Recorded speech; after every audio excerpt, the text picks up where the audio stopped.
Welcome, Kimberly.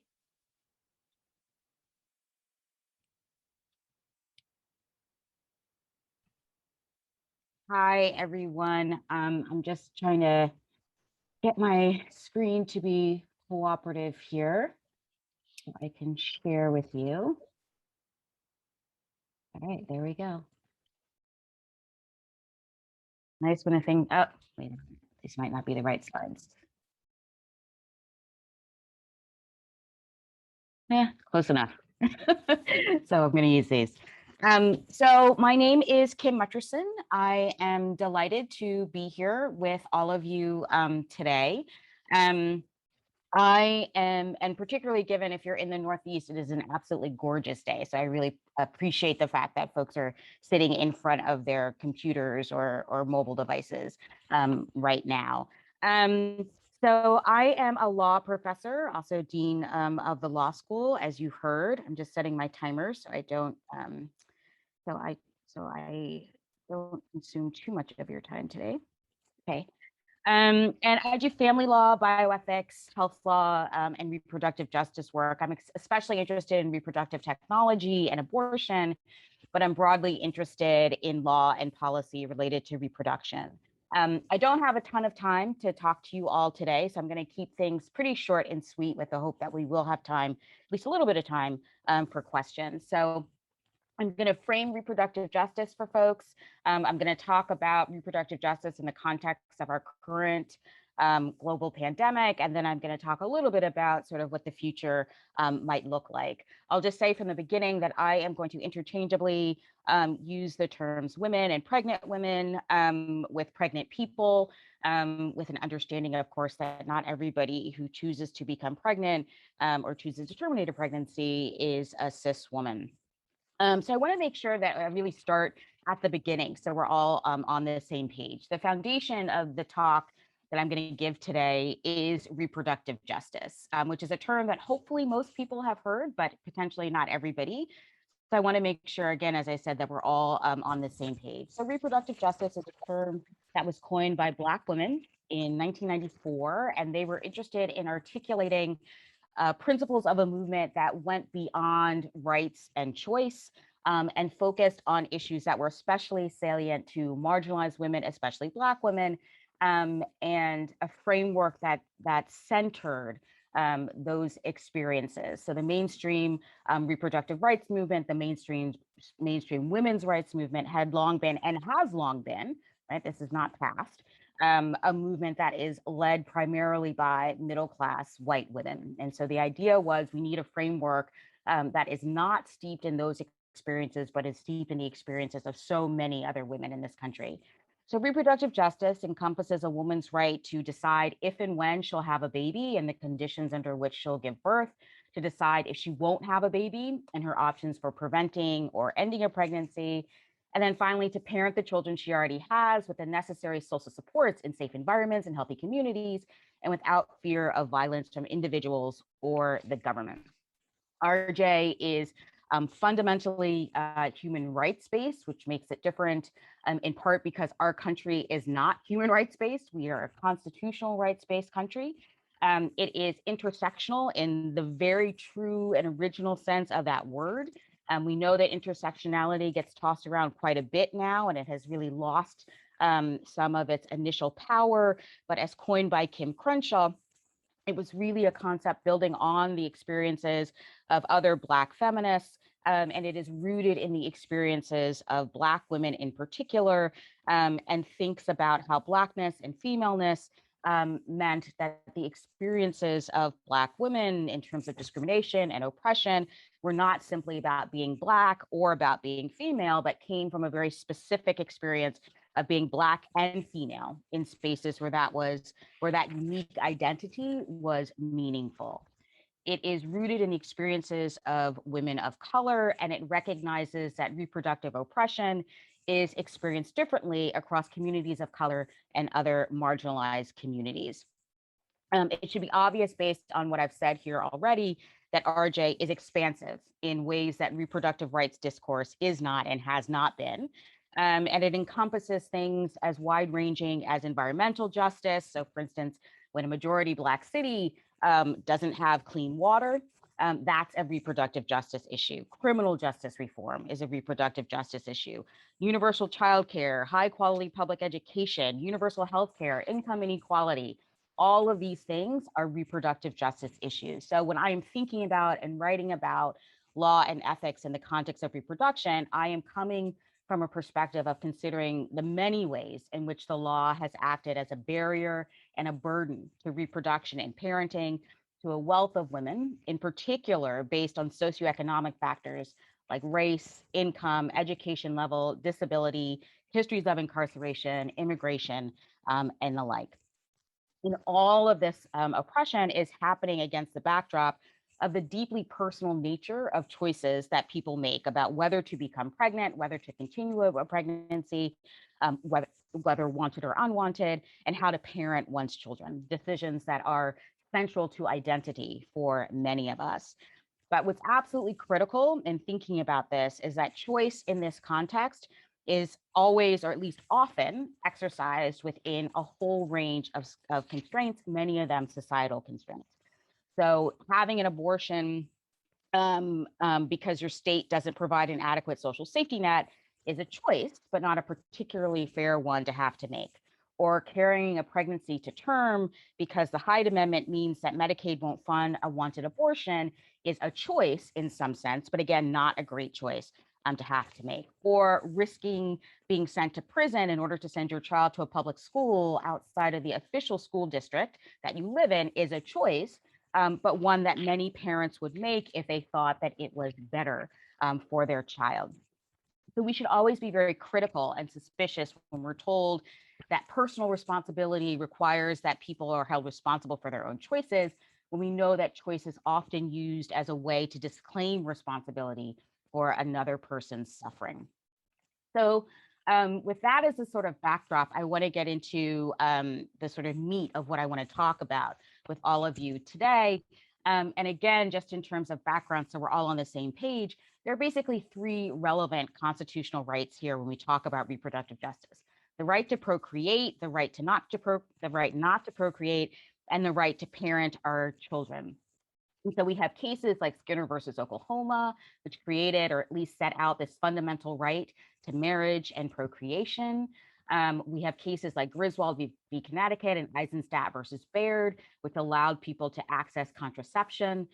We have cases like Roe versus Wade and Planned Parenthood versus Casey, and then June Medical Services.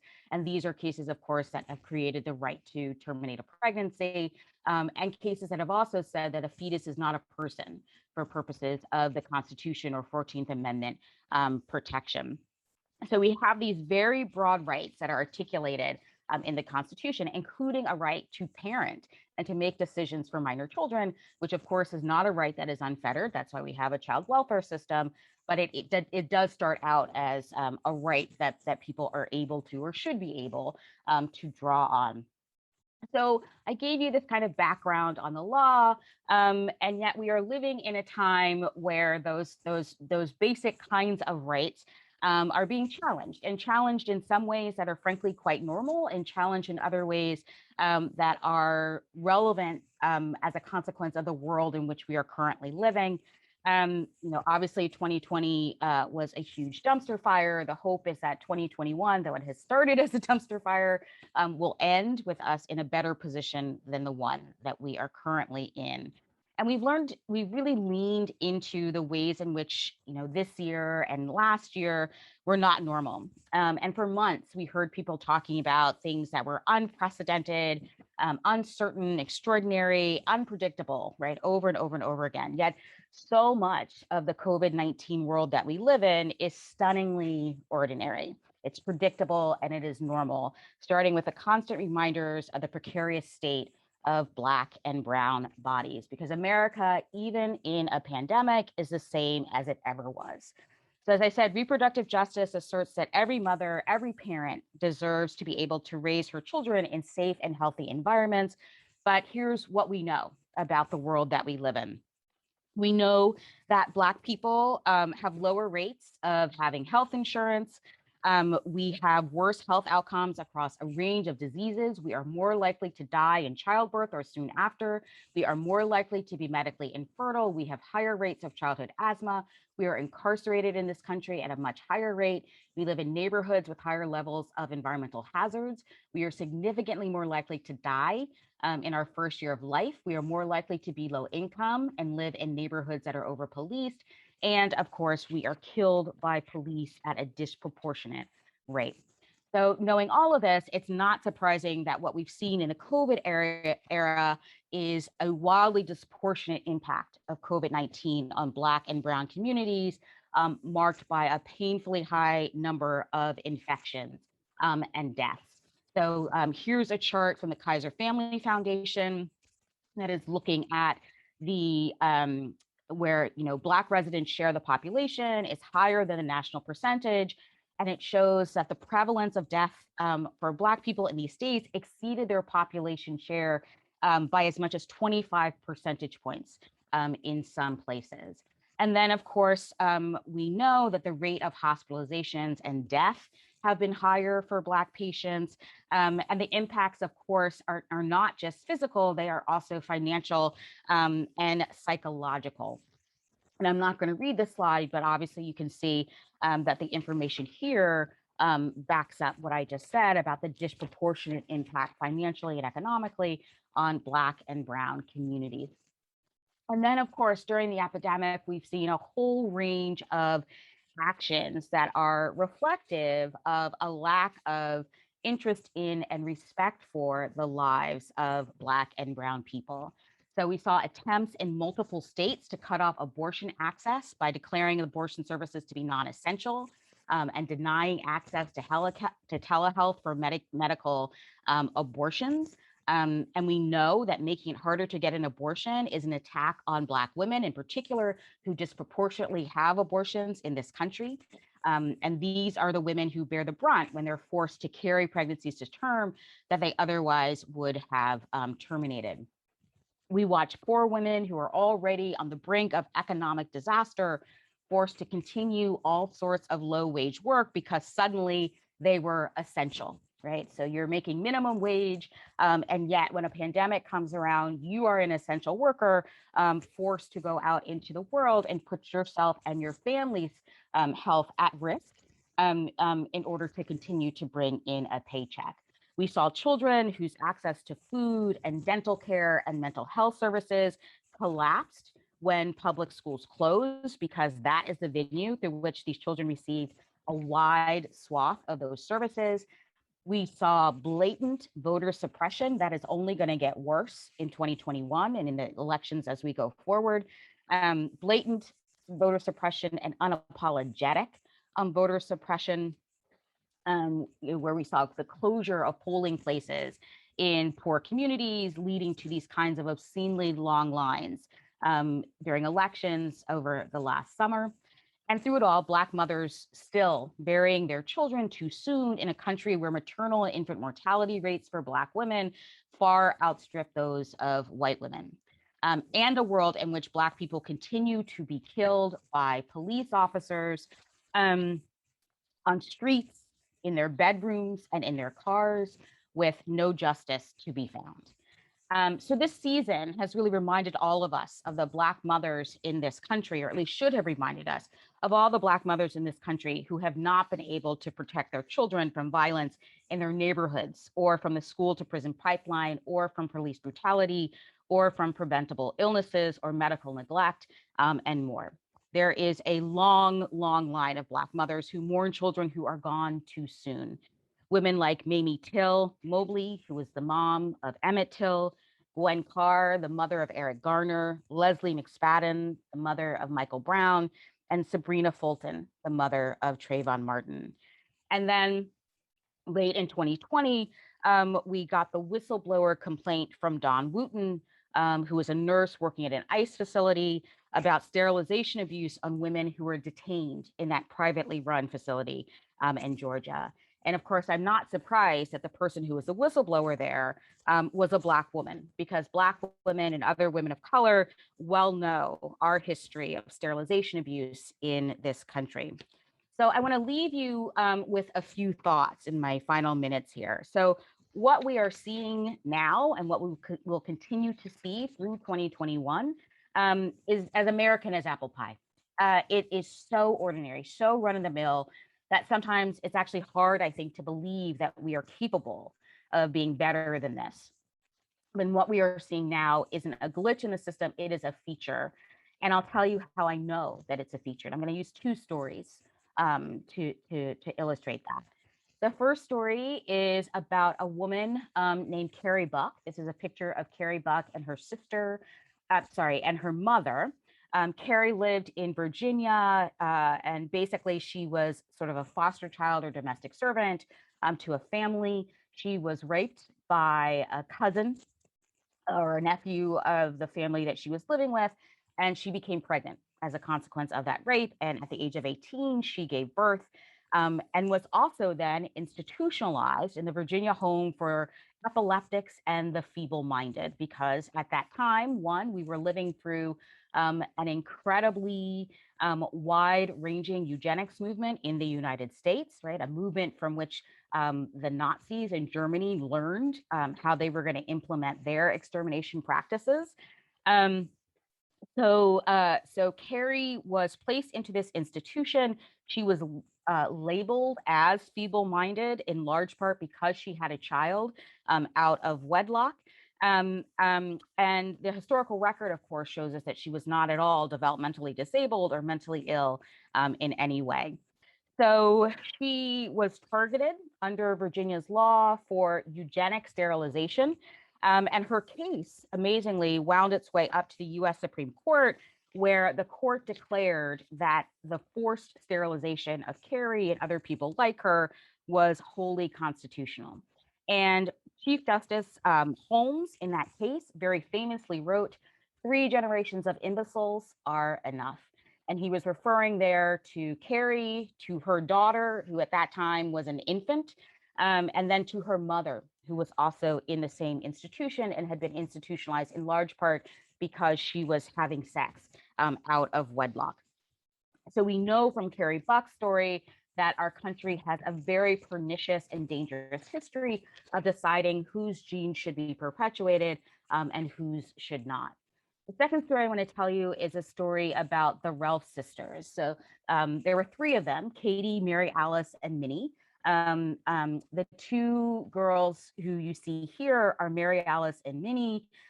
They were the 2 youngest girls in the family, and both of them were developmentally disabled.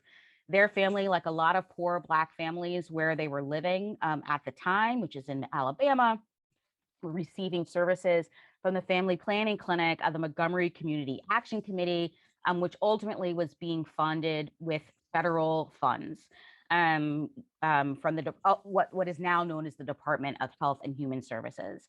And so they were getting all sorts of services from CAC, including at one point them being given birth control without their consent.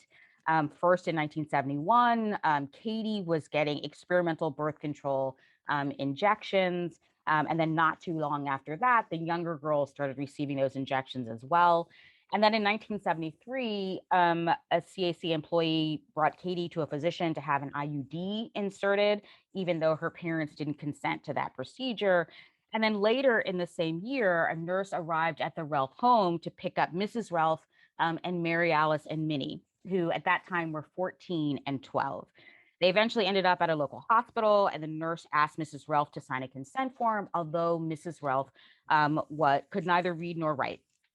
So believing that she was consenting to continuing the birth control shots for her daughters, Mrs. Relf signed an X on the consent form. She was told to leave the girls at the hospital.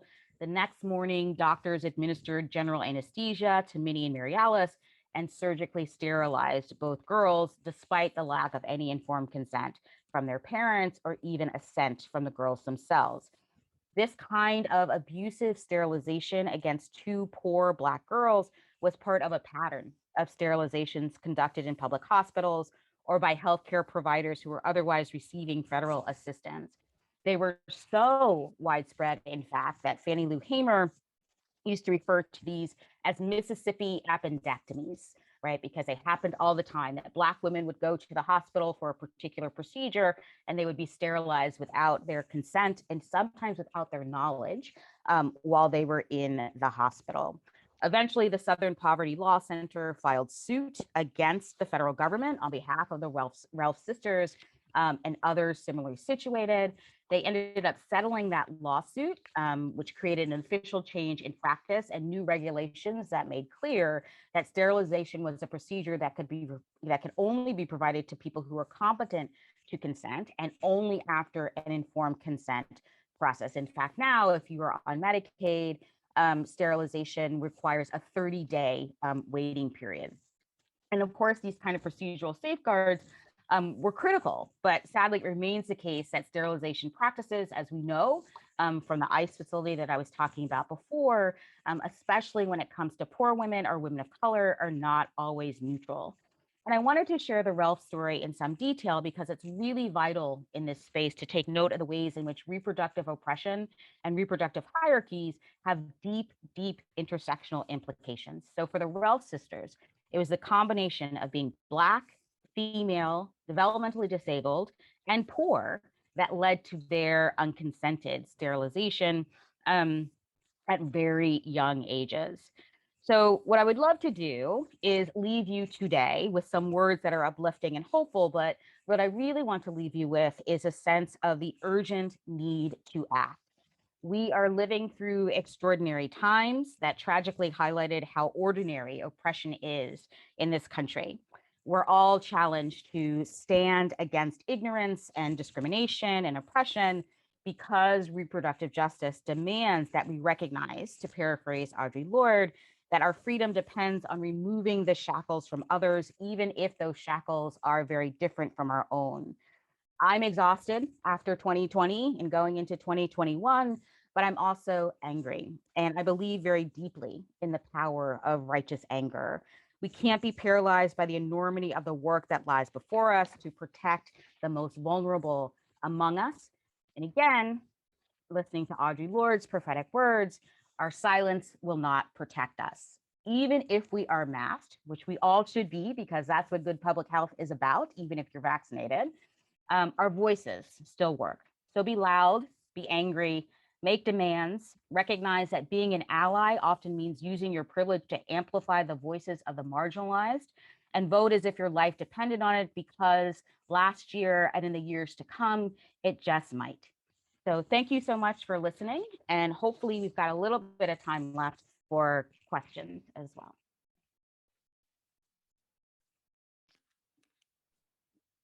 Thank you so much, Kimberly, for that amazing talk. We do have some questions in the chat. So first, Ramya asked, could you elaborate more on the role of mass incarceration in reproductive justice? Sure. So, I mean, obviously mass incarceration as a starting point removes lots of people who would otherwise be productive members of their communities and places them into a space where they are not able to parent in the way that they would like to parent, where they are not receiving the level of healthcare that they should have access to, where they are not receiving the kind of education that they should have access to. And so mass incarceration and the school to prison pipeline, which we should always talk about in conjunction with mass incarceration, is a way of continuing to oppress and debilitate communities of color, particularly Black communities. So if we cannot reform our criminal justice system, which we know is unfair to poor folks who don't get access to the highest level of representation, oftentimes, then we create this really, really dangerous pattern. So one of the reasons why RJ is so wonderful is that it sees the connections between and among all of these different sorts of issues, right? Mass incarceration, defunding of public schools, the failure to create appropriate training programs in communities. All of it ultimately has an impact on whether people can have children, whether people can care for their children, and what kinds of decisions people make about parenting and family formation. Thank you. And our final question comes from David, and he asks, he says, thank you for sharing, but what are your perspectives on the Black Lives Matter movement? Despite health and political institutions claiming to enact change, there are so many instances of pushback as soon as they touch on their comfort zones. How can we meaningfully capitalize on this movement, and what practices and institutional changes do you envision in a truly anti-racist manner? Well, that's a question that would take me days to answer. So I'm going to try to give you a little nutshell here.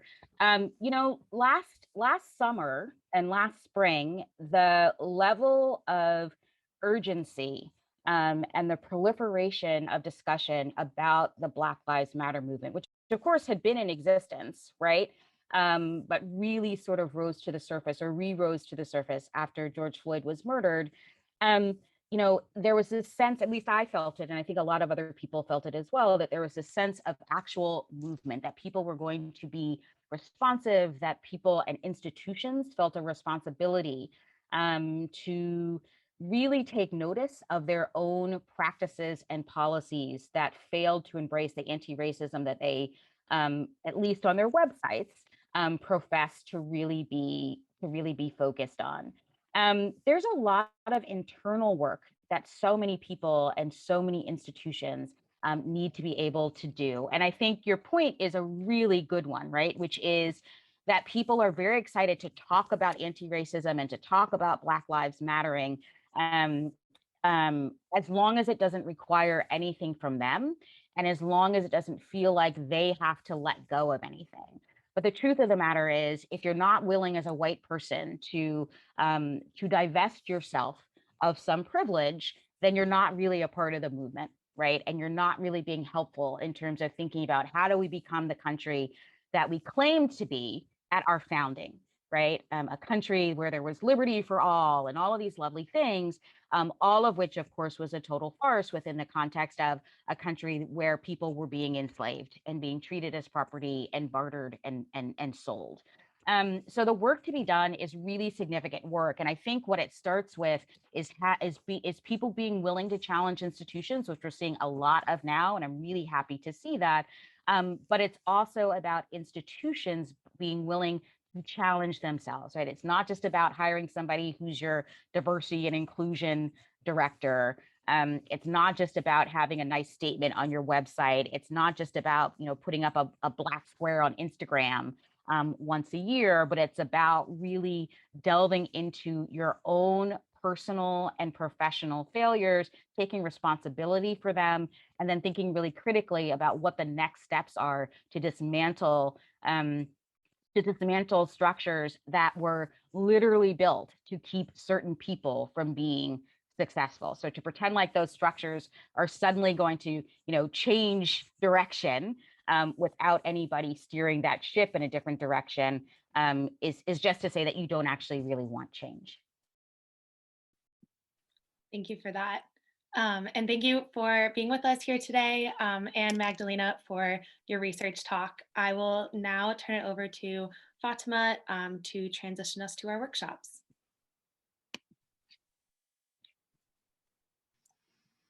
Thank you so much for those really amazing and insightful talks. I know that we have all learned a lot, and we hope to host future events with both of you. So again, I just wanted to say thank you for everyone who came to our conference, COVID-19 and Racial Equity, or C.A.R.E 2021. We had many speakers over these past 2 days discussing the COVID-19 pandemic and the racial injustices that are deeply rooted within this country and around the world. Our work is far from over. Sorry, can you guys see me? I can see you. Okay. Our work is far from over. Miss Crystal Lander, our keynote speaker from yesterday, highlighted the infancy of racial inclusivity in positions of power, specifically in global health. And to people we can't see, people we can't even relate to, make decisions about our lives without representation is unjust and unsustainable.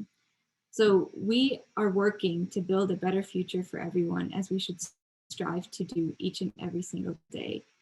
And it is my pleasure to close this main session of our conference and begin our 2 workshops for the day, where we will have a panel discussion on the effects of institutionalized discrimination on health outcomes, and a model World Health Assembly workshop where delegates will debate equitable access to medicines and vaccines. And again, just thank you to those of you who made this possible. We would not have been able to put this together without your support. And if you did miss any sessions of this conference, the recordings will be posted onto our website. And if you have any questions or would like to join UB, please feel free to reach out on our website or email us at globalhealthneu@gmail.com. And I hope to see everyone in the workshop sessions. Again, you can go to the Zoom codes as you see on the slides here, or you can go to our website, nugi.org/CARE 2021 to get the Zoom codes. And I'll send that link in the chat as well. But thank you.